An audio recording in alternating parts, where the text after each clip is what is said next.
So I wanted to share something that I've applied in my life over the last couple of years that's made a big difference. And I think it will apply to you as well. I think it'll make a lot of sense. We live in an era where there is just a never-ending stream of content coming at us, right? The internet has become this fire hose where there's just a never-ending stream of blog posts, news articles, thousands of hours of podcasts. Our books have become audiobooks, so we can listen to them anytime. We don't need to stop what we're doing to read a book anymore. And this has just created an environment where there's a real sense of FOMO in missing out on the latest podcast or the newest book or the newest information. And you'll find that it's a constant question I hear around offices and in meetings and out with people is referring to recent pieces of content, which is cool because that's a great way to share a specific little tidbit of information with someone that could be really useful. But it gives you this sense that, oh my God, I'm not keeping up with all the stuff happening, and this person heard this podcast and I haven't heard it. Now I need to go listen to it. But that's just a never-ending race that you can't win because there's just too much content out there. And the truth is, I used to listen to, I'd say probably close to 20 hours a week of podcasts, of audiobooks and things, because I felt like as a hyper productive person, that was the way to be most productive with my time anytime I wasn't working. So anytime I was really doing anything, I was listening to an audiobook or a podcast.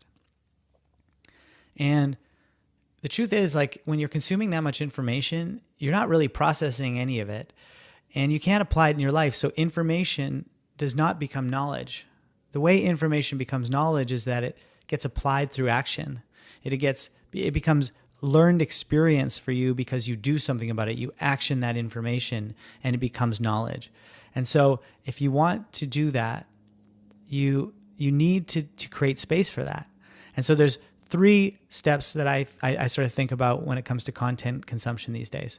First is I've just cut it right back to about 2 hours a week of podcasts or audiobooks.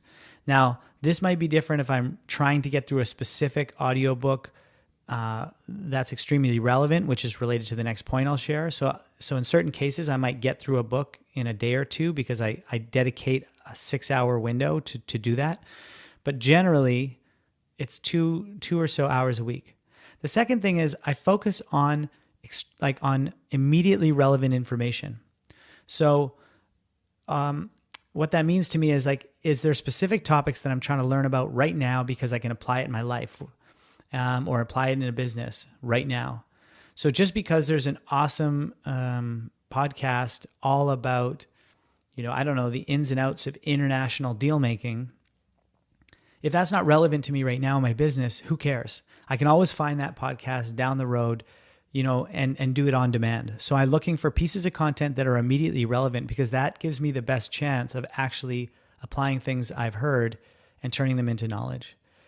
And the third thing is I do this mindfully. So I plan out when I'm going to do that. And if I'm going for a walk, I've got my note-taking app with me and I'm focused. I'm not trying to do anything else on that walk. I know that the next hour is dedicated to this piece of learning. Or if I'm sitting there, I've got my notebook or whatever. But it's intentional. It's not just consuming content for the sake of consuming content. It's intentional for the sake of learning something and applying it in my life. And this has made a big difference because all of the extra hours where I used to be consuming content, I have for thinking now. I can actually process what's going on in my life and think about the big picture stuff that I need to solve. And it's made me more creative. It's made me more calm. It's made me more clear and focused in my decision-making and all sorts of good things. So just wanted to share that with you because I feel like it's probably pretty relevant to most people out there today. Hope you have an awesome weekend.